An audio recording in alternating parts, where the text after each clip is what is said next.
Hello mga mamis! For today's video, ayan, ngayon lang ako nag-voice over kasi nga natamad ako mag-voice over nung kailan sa mga video ko, diba?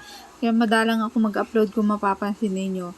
So, ito nga palang gagawin kong cake. Petite size lang to. Tapos, para yan siyang man playing. Tapos, may mga food. Para bang, in short, para siyang lazy man na naglalaro lang. Ganon. Tapos, ang inspo nga pala na ito, mga edible printed topper siya, tapos fondant details talaga siya, kaya mas madali sana siyang gawin. Kaya lang, ayaw kasi ni customer ng fondant, gusto niya ay icing lang. Whipping cream yung gamit natin dyan, kaya pag sa mga 3D na ganyan na character, medyo mas mahirap siyang gawin, diba? Kasi ang whipping cream ay medyo mas malambot siya, diba? So, nagbawas pa din ako ng liquid dyan sa whipping cream ko na yan, para kahit pa paano hindi siya ganun kalambot. So, ayan na nga yung tao, yan yung ginagawa ko. Hirap niyang pakinisin kasi malambot, and then, ewan ko ba kung bakit nandiyan ko siya sa gilid nilagay. Mukhang lazy man talaga siya na nakasalampak lang dyan. Eh, parang may, buti nga hindi yan siya nahulog eh. So far, maayos naman to na i-deliver. Tapos, ayan na.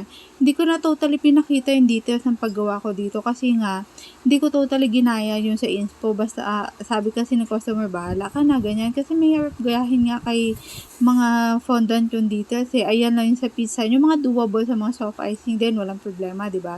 So, ayan yung burger. Ganyan lang siya. Tapos, hindi ko na siya totally binidyo. Ito na yung pinaka-final outcome niya. Kasi nga, nisip ko pa kung paano ko siya gagawin, diba? So, mukhang madali lang siyang gawin. Pero sa totoo lang, napiga din ang aking brain cells para magawa yung cake na yan. So, yun lang mga mami. Salamat sa inyo. Pealam, ciao!